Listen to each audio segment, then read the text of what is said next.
오늘 부활절 둘째 주일입니다. 우리가 부활절이라고 그럴 때에 부활절은 하루만 지내는 날이 아닙니다. 부활절은 50일 동안 이 부활을 우리가 기리는 겁니다. 언제까지요? 오순절, 성령 강림절까지. 그래서 부활절 둘째 주일, 셋째 주일, 넷째 주일 이렇게 해서 성령 강림절까지 계속해서 부활절이 연결이 되는 겁니다. 그래서 초대교회에서는 이 부활절 절기를 기쁨의 50일이다, 환희의 50일이다 그렇게 정하고 지냈다 그렇게 이야기합니다. 오늘 부활절 둘째 주일날 우리가 부활에 대한 말씀을 함께 나누기 위해서 오늘은 의심과 확신이라는 그런 제목으로 하나님의 말씀을 대언하겠습니다. 우리가 신앙생활할 때 종종 그런 이야기를 듣습니다. 무조건 믿어야 된다. 또 맹목적으로 믿어야 된다. 그렇게 믿어야 좋은 신앙이다. 그렇게 사람들은 이야기합니다. 근데 여러분 꼭 그런 게 아닙니다. 무조건 맹목적으로 믿으면 그러면 맹신이 됩니다. 또 맹신을 하다 보면 어떻게 되냐면 광신이 됩니다. 그래서 맹신자가 되고 광신자가 되면은 그것은 여러분 올바른 신앙인이 되지 못하는 겁니다. 우리가 신앙생활할 때 굉장히 중요한 품성이 있습니다. 그게 뭐냐 하면은 분별력이라는 품성입니다. 이 분별력이라는 것은 무엇이 옳고 그른지 앞뒤를 살펴서 전체적으로 깊이 있게 이해하고 적절하게 대처하는 그런 능력을 우리가 분별력이다 그렇게 이야기를 합니다. 그러니까 모든 것들을 우리가 현상만 보고 판단하면 안 된다는 거예요.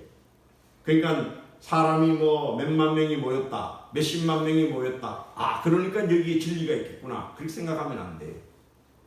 여러분 때로는 사람들이 많이 모이는 곳에 거짓이 있을 수 있습니다. 허위의식이 있을 수 있습니다. 가짜가 있을 수 있어요. 요즘 여러분 우리 사회로 얼마나 가짜 뉴스가 많이 돌아다니는지 몰라요. 거짓말이 너무 많습니다, 여러분. 그래서 참 여러분 거기 현혹돼 가지고 완전 영혼을 팔고 인생을 허비하고 삶을 허비하는 그런 사람들이 많이 있는 걸 보게 됩니다. 가짜 종교 여러분 신천지 여러분 아시죠? 또 여러분 하나님의 교회 그 안상홍 정인이 아시죠? 그런 종교에 빠진 사람들이 여러분 수십만 명이 됩니다. 그 사람들이 수십만 명이 된다 거기 진리가 있는 겁니까? 아니 우리 여진비전교회 여러분 몇 사람이 모이지 않았다고 해서 여기 진리가 없는 겁니까? 아니에요. 사람의 많고 적음이 여러분 진리를 확정짓지 않습니다. 그래서 여러분은 항상 어떤 것들을 볼 때에 겉으로 나타나는 현상만 보면 안 돼요. 그 속을 깊이 들여다봐 봐야 됩니다. 그리고 제대로 이해하고 제대로 우리가 믿어야 된다 하는 것을 여러분 꼭 아시기를 바랍니다. 우리 기독교 신앙은 여러분 합리적인 의심이나 합리적인 의문을 가지는 것을 죄악시하지 않습니다. 그러니까 우리가 어떤 것들을 의심한다. 여러분 사회비전문 교주들은요 의심하면은 그 마귀의 역사라고 그렇게 이야기합니다. 근데 그렇지 않습니다, 여러분. 우리가 합리적인 의심이 필요합니다. 또 합리적인 우리가 질문이 필요해요. 질문하는 자가 여러분 진리를 얻는 거예요. 또 질문하는 자가 해답을 찾는 거예요. 그래서 질문하는 자가 세상을 주도한다 하는 그런 이야기가 있습니다. 우리가 끊임없이 여러분 신앙생활 할 때에도 우리가 의문을 가지고 또 우리가 질문을 하고 그러면서 신앙생활하는 게 중요합니다. 그러니까 우리의 신앙이 무엇보다도 하나님의 말씀으로 검증된 신앙이 되어야 된다 하는 이야기입니다. 또 우리의 신앙이 여러분 그냥 이성적으로만 검증된 그런 신앙이 아니라 체험되어진 그런 신앙이면 더 좋습니다. 성령님이 체험되어지는 그래서 성령님의 능력 가운데 있는 그런 신앙을 가지게 될 때에 우리는 더욱 확신에 찬 그런 신앙생활을 할 수 있습니다. 이런 신앙을 가진 사람은 여러분 겸손합니다. 온유합니다. 진정으로 남을 이해할 줄 아는 그런 사람이 되는 겁니다. 품성의 그리스도인이 되는 거예요. 왜? 내가 하나님의 말씀에 굳건히 서 있기 때문에 그렇습니다. 또 내가 성령님을 체험하고 성령님의 인도를 받기 때문에 그런 것입니다. 우리 기독교 신앙에 있어서 가장 중요한 것은 예수님이 과연 하나님의 아들인가? 또 예수님이 진짜 그리스도이신가? 또 더 나아가서는 예수님이 하나님이신가? 하는 이게 여러분 가장 중요합니다. 우리가 이 우주 만물을 창조하신 전지전능하신 하나님을 믿는 것은 여러분 어렵지 않은 이야기예요. 왜냐하면 이 모든 삼라만상과 이 모든 우리가 이 우주를 바라보면은 이 우주가 얼마나 조화롭습니까? 이 조화로운 우주를 여러분 창조하신 분이 분명히 있지 않겠습니까? 그 창조자 하나님을 믿는다는 것은 여러분 우리가 어려운 일이 아니에요. 그런데 우리하고 똑같은 성경을 가지고 이 세상에 오신 예수님을 하나님으로 믿는다는 것, 이거는 여러분 쉽지 않은 이야기입니다. 결코 쉽지 않은 이야기예요. 그리고 어떻게 보면은 예수님을 하나님으로 믿는다고 하는 것이 굉장히 위험하기도 합니다. 왜냐하면 창조주 하나님이 하나님이신데 어떻게 사람이 하나님이 될 수 있다는 겁니다. 여러분 우리가 거기에 대해서 합리적인 의심을 해볼 필요가 있습니다. 예수님의 가르침이 여러분 위대합니다. 예수님께서 이 세상에 오셔서 많은 기적과 이적을 행하신 것이 여러분 놀랍습니다. 그렇다고 해서 예수님이 하나님 되시는 것은 아닙니다. 무엇보다도 예수님의 하나님 되심을 가장 명백하게 증거하는 것은 이 세상의 모든 사람은 여러분 어떤 영웅홍월이라도 다 한 번 죽습니다. 사람에게 죽는 것은 여러분 뭐라고요? 정한 이치다. 여러분 죽음이라는 게 얼마나 참담하고 얼마나 끔찍하고 얼마나 비참한지 여러분 아십니까? 저도 이번 주에 여러분 장례식에 2군데 갔다 왔습니다. 한 군데는 여러분 60세 중반의 젊은 분께서 갑자기 소천하셨습니다. 집에 계시는데 갑자기 심장마비가 걸려서 돌아가셨어요. 지금도 직장생활하고 계시는데 전혀 가족들이 뭐냐 하면은 돌아가실 거라고 예측하지 못했는데 그 전날까지 가족들하고 같이 식사하고 회식하고 친구들 만나고 그렇게 했는데 갑자기 돌아가셨습니다. 청천벽력 같은 일이지요. 여러분 죽으면 다 끝납니다. 인간관계도 끝나고 가족관계도 끝나고 경제적인 활동도 끝나고 모든 게 다 끝나요. 그게 죽음이라는 게 여러분 얼마나 참으로 여러분 비참하고 참담한 현실입니까? 또 한 분은 93세에 할아버지가 돌아가셨습니다. 사실 만큼 사시고 이제 가신 거지요. 그러니까 그런 분들이 돌아가시면 우리는 뭐라 그럽니까? 호상이다 그렇게 이야기합니다. 좋은 상이다 그렇게 이야기하죠. 근데 여러분 무엇이 좋은 상입니까? 무엇보다도 가장 중요한 것은 우리가 예수님을 믿고 구원을 받아 하나님의 자녀가 되고 천국에 들어가야지 여러분 호상이요. 뭐 오래 살았다고 호상이고 일찍 죽었다고 여러분 흉상이 아니에요. 우리가 죽어서 우리의 영혼이 구원을 받아서 믿음의 조상들을 만나고 여러분 예수님 만나고 천국에서 모든 이 세상의 수고와 고통과 질병과 모든 아픔들을 다 내려놓고 쉴 수 있는 그 영원한 천국의 안식이 있다고 한다면 여러분 죽음이라는 건 아름다운 거 아니겠습니까? 그런데 여러분 모든 사람들이 죽는데 이 죽음의 문제를 아무도 해결하지 못했어요. 그럼 누가 해결했어요?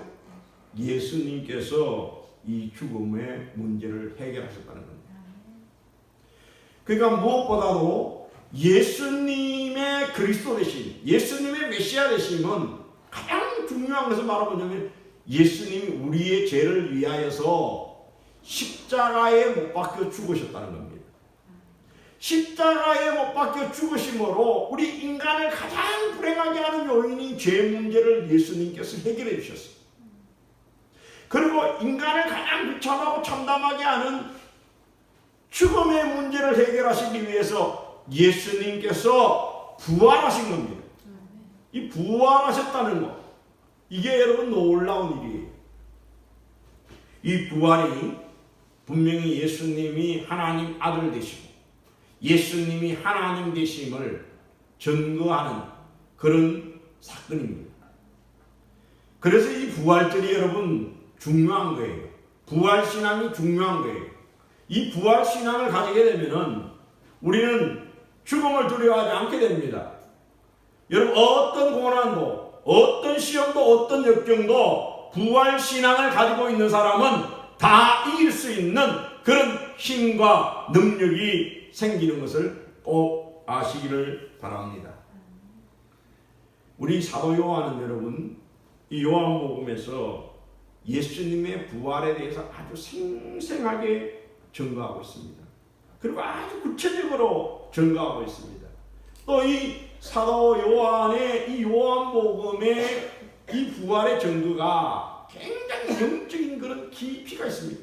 그것은 지난 시간에 제가 말씀으로 여러분들에게 선포를 했습니다. 여러분 이 사도 바울의 사도 요한의 이 요한복음의 부활 보도가 부활 증언이 얼마나 진실된지는 그 사도 요한이 쓴 내용을 우리가 보면 압니다. 사도 요한은 여러분 자기 자신이 최초의 목격자라고 그렇게 이야기하지 않습니다. 누가 최초의 목격자라고 이야기하고 있어요? 막달라 마리아가 최초의 목격자라고 그렇게 이야기합니다. 막달라 마리아가 처음으로 성묘를 갖고 그리고 빈 무덤을 발견했고 그리고 그 빈 무덤에 대해서 증언을 해주었고 이 베드로와 요한이 달려갔는데 자기가 먼저 도착했지만은 무덤 속에 못 들어가고 있었는데 베드로와 사도가 와가지고 무덤에 들어가서 보고 거기에 수의가 객해져 있는 걸 보고 나와가지고 자기는 돌아왔다고 그렇게 이야기합니다. 그리고 막달라 마리아가 계속해서 거기에 울면서 기다리다가 누구를 만났어요? 부활하신 예수님을 만났다 그렇게 이야기합니다.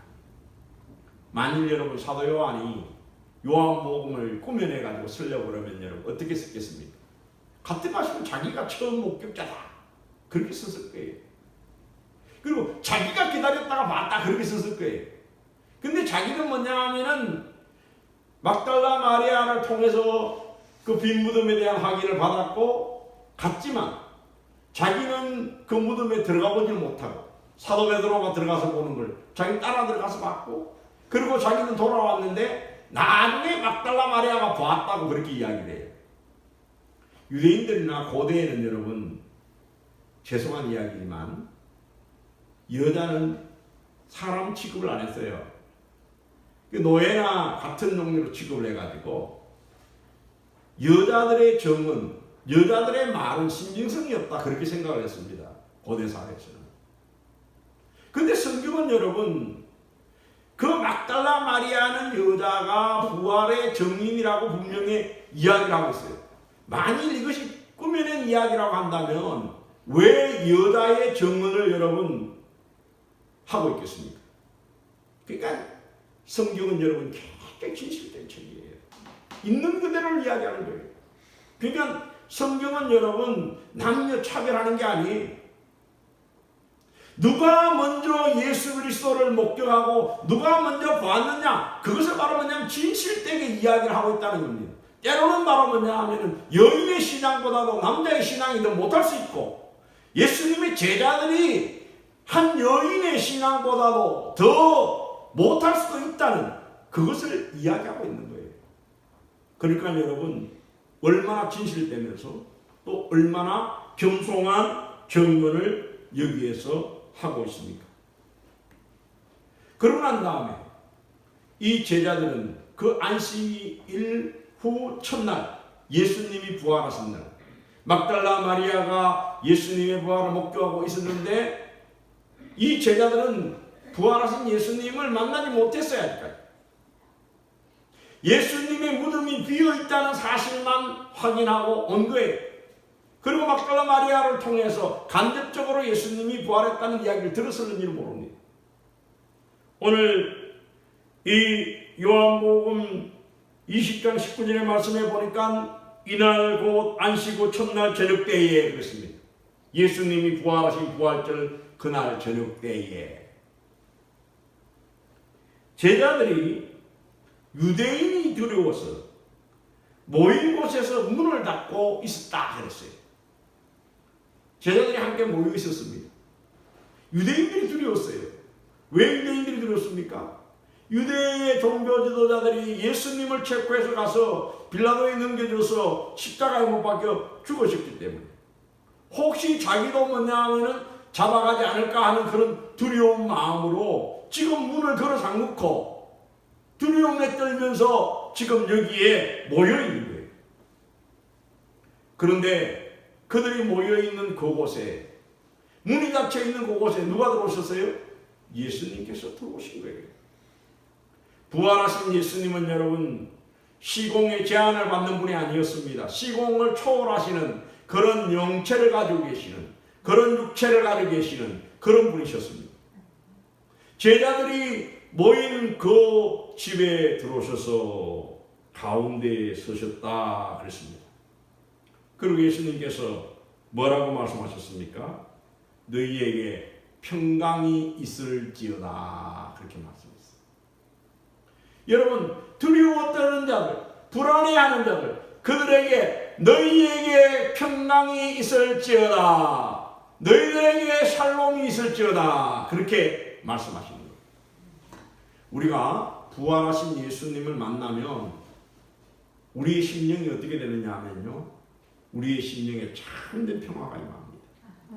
세상에 그 무엇이 줄 수 없는 참된 평화가 임합니다. 여러분 세상에 환난이 있고 질병이 있고 고통이 있고 여러 가지 어려운 일들이 있을 때에 여러분 불안하십니까? 초조하십니까? 두려운 마음이 듭니까? 여러분 부활하신 예수님을 의지할 수 있게 되기를 바랍니다.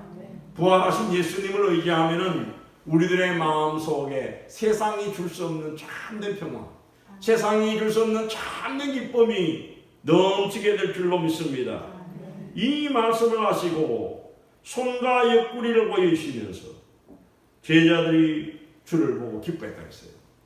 예수님께서 그 양손에 못 박힌 못자국 그리고 창자국, 예수님의 여러분 상처가 오상이라고 하지 않습니까? 양손과 양발과 그리고 옆구리에 예수님이 그 못자국과 창자국이 있어요. 그 오상을 제자들에게 보여주셨다. 예수님이 분명히 부활하신 예수님이라는 것을, 십자가의 그 고통을 당하신 예수님이라는 것을 제자들에게 보여주신 거예요. 이 제자들이 예수님을 보고 여러분 얼마나 기쁘겠습니까?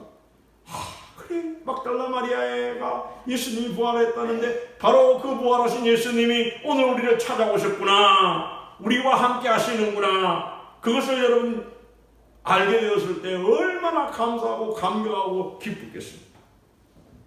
예수님께서 또 말씀하십니다. 너희에게 평강이 있을지어다. 예수님께 다시 확인해 주는 거예요. 너희들이 두려워하지 말고 너희의 참 평안을 얻으라.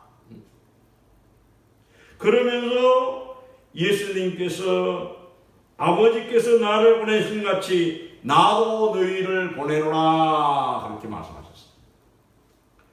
하나님께서 예수님을 이 세상을 구원하라고 보냈던 것처럼 우리도 말할 것 같으면 세상으로 파송하신다는 겁니다. 세상으로 보낸다는 겁니다. 그래서 너희들이 그냥 여기에 모여있지 말고, 여기에 두려워서 떨고 문 잠그고 있지 말고 세상 속으로 나가라, 평안을 가지고 나가라, 믿음을 가지고 나가라. 그렇게 바로 뭐냐 하면은 예수님께서 말씀하시는 것입니다. 그러면서 이 말씀하시고 그들을 향하여서 숨을 하고 내쉬면서 성령을 받으라 그렇게 말씀하십니다. 여러분, 부활하신 예수님은 우리에게 성령님을 우리에게 주십니다. 우리가 창세기에 보면 여러분, 하나님께서 우리 인간을 창조하실 때 사람을 흙으로 빚으시고 그 코에 뭐를 불어넣으셨다고요? 생기를 불어넣으시니 생명이 된지라 그랬습니다. 하나님의 생기가 우리들의 그 흙덩이 속에 들어가니까 여러분, 우리가 생명이 되었다 그랬어요. 그래서 우리 인간은 여러분, 하나님의 영이 함께 하셔야 됩니다.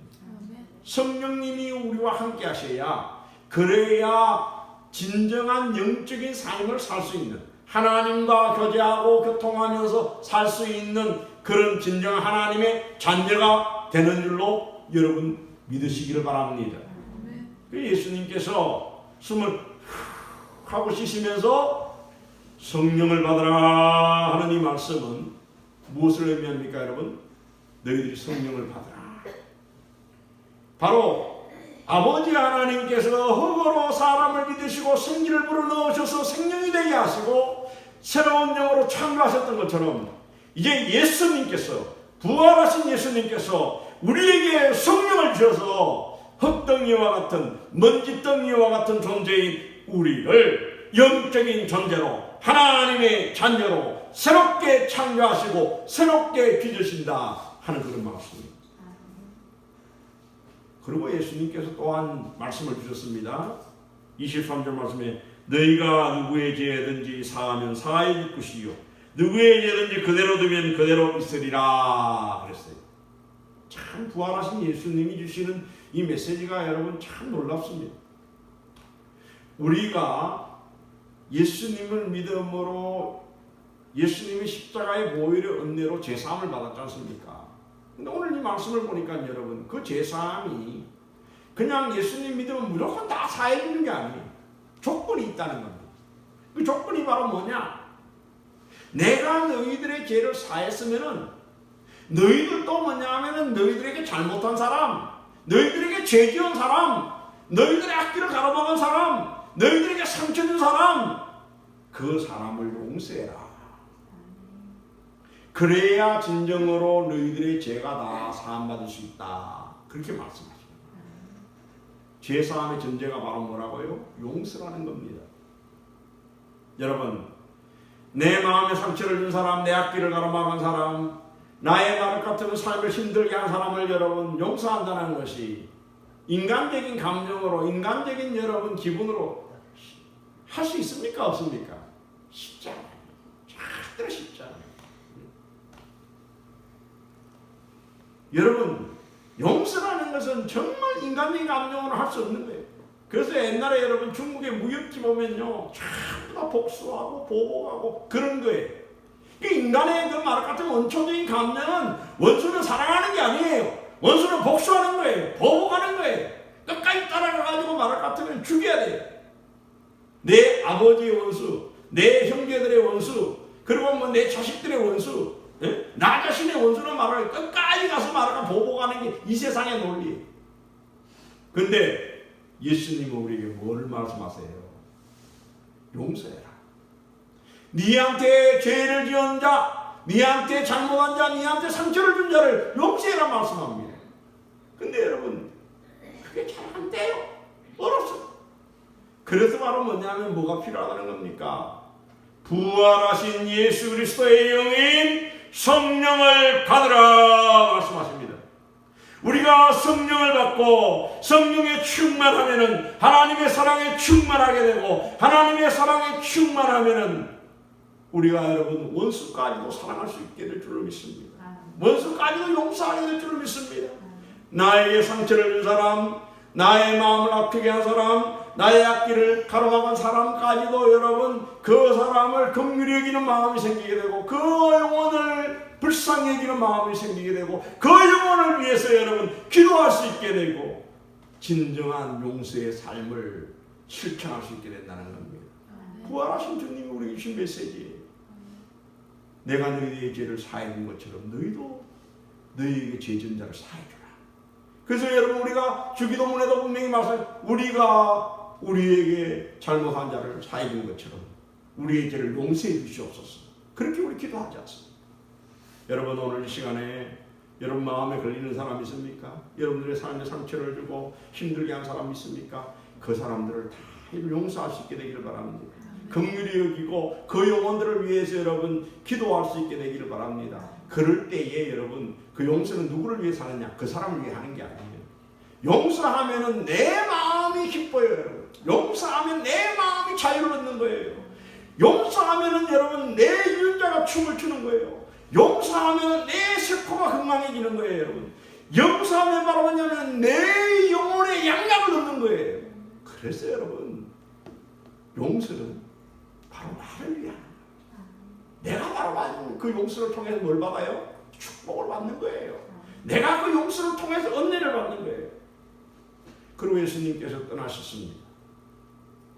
근데 그 예수님의 제자들이 모여 있었는데 그 예수님의 제자 가운데에서 이 도마라고 하는 사람, 디두모라고 하는 도마가 그 자리에 함께 있지 않았어요. 그 나중에 이 도마가 제자들을 찾아왔습니다. 찾아와 보니까 예수님이 오셨다는 거예요. 부활하신 예수님이 오셨다는 거예요. 그리고 도마는 이야기합니다. 내가 내 손으로 가지고 직접 예수님의 그 손에 못자국, 예수님의 옆구리에 창자국, 그거 내가 만져보지 않고는, 넣어보지 않고는 내가 믿을 수 없다. 내가 보지 않고 내가 만져보지 않고 내가 어떻게 믿을 수 있냐? 어떻게 죽은 사람이 살아날 수 있느냐? 그렇게 이야기를 했습니다. 그런데 8회가 지났어요. 8일이 지난 후에 제자들이 다시 말할 것 같으면 집안에 모여 있는데 예수님이 찾아오신 거예요. 누구를 찾아오신 거예요? 도마와 제자들을 찾아오신 거예요. 그리고는 도마에게 말씀하십니다. 도마야, 내 손가락을 내 옆구리에 한번 넣어봐라. 만져봐라. 예수님이 그 고난당하신 그 상하신 옆구리를 네가 한번 만져봐라. 네가 내 말 같으면 양손을 한번 만져봐라. 여러분, 도마가 대답했습니다. 나의 주님이시요 나의 하나님이십니다. 부활하신 예수님을 만나고 도마는 예수님이 나의 주님이시고 나의 하나님이 되셨다고 분명하게 고백하고 있는 것을 보게 되어집니다. 베드로는 여러분 주는 그리스도시요 살아계신 하나님의 아들입니다라고 그렇게 고백했습니다. 하나님의 아들이라고 고백했습니다. 여러분, 도마는 예수님은 나의 주님이고 뭐라고요? 나의 하나님이라고 고백했어요. 부활하신 예수님은 곧 하나님이신 것을 여러분 믿으시기를 바랍니다. 도마는 여러분 의심했지만 부활하신 예수님을 체험하고 난 다음에 예수님은 나의 주님이고 예수님은 나의 하나님이라고 분명하게 고백하는 것입니다. 그때 예수님께서 말씀하십니다. 너는 나를 본 거로 믿느냐? 보지 못하고 믿는 자들은 복되도다. 그렇습니다. 우리의 신앙이 여러분 말씀으로 검증되고 성령으로 체험되고 그런 말 같은 신앙이 될 때에 확신에 넘치고 뜨거운 그런 신앙이 될 줄로 믿습니다. 그러나 때로는 여러분 우리의 체험이라는 것도 분명히 한계가 있다는 걸 우리 알아야 돼요. 우리가 하나님의 음성을 들었습니다. 우리가 하나님을 봤습니다. 그게 전부가 아니에요. 우리가 다 체험할 수 있습니까? 하나님의 음성을 다 들을 수 있습니까? 그렇기 때문에 우리가 체험적인 신앙이라 할 때 우리의 체험도 제한적이고 한계적일 수 있다는 것을 분명히 알아야 돼요. 그래서 오늘 여기에 말씀하시는 거예요. 보고 믿는 자보다도 보지 않고 믿는 자, 듣고 믿는 자보다도 듣지 않고 믿는 자는 더 복되다. 어떤 의미에서 체험도 뛰어넘을 수 있는 그런 말 같으면 신앙이 될 때에 그 신앙이 더 위대한 신앙일 수 있다는 이야기. 우리가 여러분 정말 주님을 만나기를 원하고 주님의 음성을 듣기를 원하고 그렇게 해야 되지만 때로는 주님이 우리를 만나주시지 않고 우리에게 들려주시지 않는다 할지라도 말씀을 통하여 우리의 믿음의 선진들의 간접 체험을 통해서 우리 제자들의 말을 같으면 그 체험을 통해서 우리가 예수님을 만날 수 있어야 될 줄로 믿습니다. 부활하신 예수님을 믿어야 있어야 될 줄로 믿습니다. 저도 여러분 정말 3대째 신앙의 가정에 태어나서 할아버지 장로님, 아버지 장로님 그런 말하는 믿음의 가정에서 자라났습니다. 근데 중고등학교 다닐 때 제 지성이 자라고 이성이 자라면서 저도 회의를 했어요. 내가 꼭 우리 아버지가 장로고 우리 할아버지가 장로라고 해서 내가 꼭 기독교인이 되어야 될 이유가 있느냐. 내가 꼭 뭐냐 하면은 우리 어머니 할머니가 목사로 하나님 앞에 드렸다고 해서 내가 꼭 목사가 되어야 될 필요가 있느냐. 진짜 예수님이 하나님이신가? 그걸 한번 내가 따져보자. 한번 검증해보자. 그리고 말씀을 내가 들여다봤습니다. 말씀을 보는 건데 분명히 예수님의 부활이 역사적인 사실이고 예수님의 부활은 부인할 수 없는 진실이라는 것을 깨닫게 됐어요. 그러고 난 다음에 예수님은 나의 주님이 되시고 나의 하나님이 되셨습니다. 여러분 부활하신 예수님은 서대반 집사님 순교할 때에 하나님 보좌 우편에 계시면서 그 서대반 집사님을 만나주셨어요. 부활하신 예수님은 여러분 그 다메섹 도상에 교회를 핍박하고 성도들을 박해하기 위해서 가는 그 사도 바울도 빛 가운데 음성으로 만나주셨습니다. 부활하신 예수님은 지금도 살아 계시면서 여러분 역사하고 계십니다. 우리와 함께하고 계십니다. 그걸 여러분 꼭 아시기 바랍니다. 그래서 사도 바울은 여러분 고린도전서 15장에 분명히 말씀하지 않습니까? 예수님께서 게바와 12사도와 그리고 많은 성도 500명이나 가까운 그런 많은 성도들에게 예수님이 부활하신 모습을 보여줬다는 겁니다. 그리고 그 사람들이 지금도 말을 같으면 살아있는 자들이 있다 그렇게 얘기했어요. 예수님의 여러분 부활은 분명한 역사적인 사실이고 예수님이 부활하시고 승천하시기 때문에 예수님은 우리의 주님이 되시고 하나님이 되시는 것을 꼭 믿으시기 바랍니다. 이 부활신앙을 가지게 되면 여러분 죽음을 초월하는 신앙이 되는 거예요. 죽음을 두려워하지 않습니다. 왜? 죽음이 끝이 아니에요. 죽음 이후에 분명히 여러분 부활이 있습니다. 생명이 있습니다. 그래서 오늘 사도 요한은 분명히 이 말씀에서 그렇게 기록하니까 예수께서 제자들에게 이 책에 기록되지 아니한 다른 표적들도 많이 행했다고 했어요. 예수님이 행하신 그 말씀과 그 표적들을 다 기록할 수 없을 정도로 많은 이적과 기적과 표적을 예수님이 행하셨다는 겁니다. 그리고 오직 이것을 기록하면 너희로 예수께서 하나님의 아들 그리스도를 믿게 하려 함이라. 너희로 믿고 그 이름을 힘입어 생명을 얻게 합니다. 그렇게 말씀하고 있습니다. 여러분 부활하신 예수님을 믿고 부활하신 예수님을 통하 영원한 생명을 얻고 그 부활하신 예수님의 능력으로 이 세상을 이기면서 모든 어둠의 세력, 두려움의 세력, 모든 죄악의 권세, 모든 사망의 권세를 이기고 승리하는 그런 그리스도인들 다 될 수 있게 되기를 주님의 이름으로 축복합니다. 기도하십시다. 하나님 아버지, 오늘 부활절 둘째 주일을 맞이하여서 예수님의 부활을 의심했지만 예수님을 만나고 확신을 가지고 정말 예수님의 복음을 전하기 위해서 인도까지 가서 창에 찔려 죽기까지 순교하면서 복음을 전했던 그 도마의 이야기를 우리 함께 보았습니다. 하나님 참으로 예수님 부활하셨기에 우리의 주님이 되시고 우리의 하나님이 되심을 믿습니다. 예수님을 믿는 신앙 가운데 우리가 모든 고난을 이기게 하시고 환난을 이기게 하시고 모든 죽음의 권세를 이기게 하시고 죄악의 권세를 이기게 하여 주시고 날마다 승리하는 삶 살게 하여 주시옵소서. 예수님 이름으로 기도드렸습니다.